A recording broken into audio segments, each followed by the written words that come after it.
74 million votes. 74 million votes. As we despair, because sometimes I'm despairing and I have a feeling that you are despairing too about what is going to happen in January when the new presidential administration comes in and how it reflects the awful tendencies of some people in this country. When I say some, I'm saying millions. But 75 million people voted for a black woman. A country founded in racism, a country founded in genocide. We must acknowledge this progress in order to simply maintain a sense of hope and optimism. Now, I have been told by many people recently, no hope, no optimism,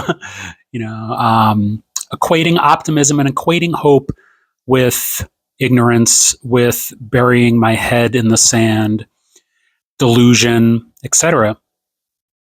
Something that is not delusional is 75 million votes. That is significant to me. That does give me hope. That shows progress. I used to weigh almost 400 pounds. I'm talking 380. If you go back in my videos, I've made a bunch of videos about this. I have been very hard on myself over the past 5 years about getting off that last bit of weight. So focused on that and that I can't get off this last bit of weight, even though I want to and even though I will, but so focused on it that it took a casual conversation with someone recently to remind me that I lost 150 pounds that I have kept off for 10 years. Like I didn't even thinking about that. Didn't even think like at any point, like, Josh, you've done a great thing. You got 150 pounds off and kept it off for 10 years. And that was after I failed with a gastric bypass surgery. I got a gastric bypass surgery like 20 years ago, and I lost some weight. And then I not only gained that weight back, I gained more back. So that was a big failure. Now, at that time, the insurance covered that. I don't think it would cover it now. But what I'm saying is, I gained that weight back. I gained more back, and then finally, I was like, I'm going to lose weight correctly, and counted calories and walked every day and did the things that a person who doesn't have a weight problem does. They just eat correctly and they get a little bit of exercise. That's what you do. Now, when I got desperate towards the end and I couldn't get that last weight off, I started fasting for days at a time. And there's videos about that too.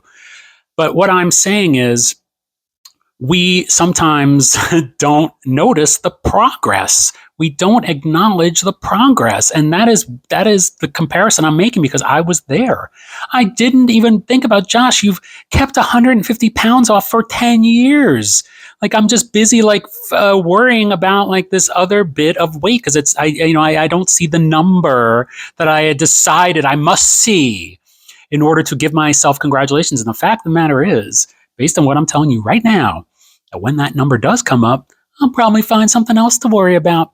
So we tend to fall into that. We tend to fall into this state of like, well, things just can't be okay. I can't acknowledge progress because there's just too much, evidence that we don't have progress.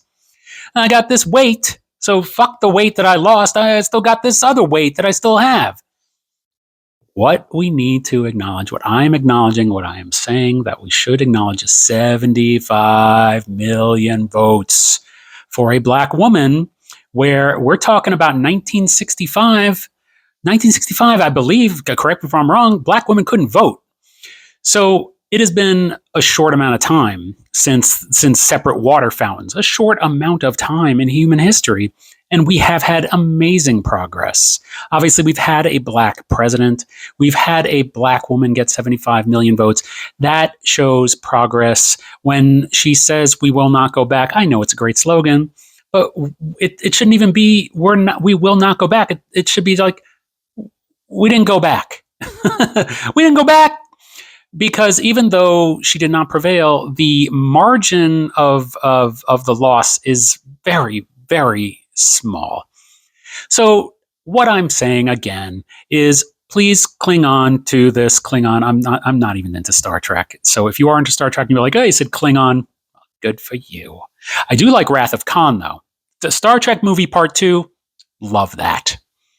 What I'm saying is to cling on to the fact that 75 million people did vote for Kamala Harris. And while I like Kamala Harris, it could be any other progressive candidate who understands that we aren't the same people that we were 20 years ago, 30 years ago, 40 years ago, 50 years ago, 60 years. We are in a perpetual state of progress. We are perpetually making ourselves and our culture and our world a better place. But there are difficulties along the way, and we acknowledge them, we see them, and we attend to them as we go. So that is my advice to myself, as I often can sink into a state of depression. And if you want to take some of that advice, go right ahead. And if you don't, go watch Star Trek Part 2 or something, because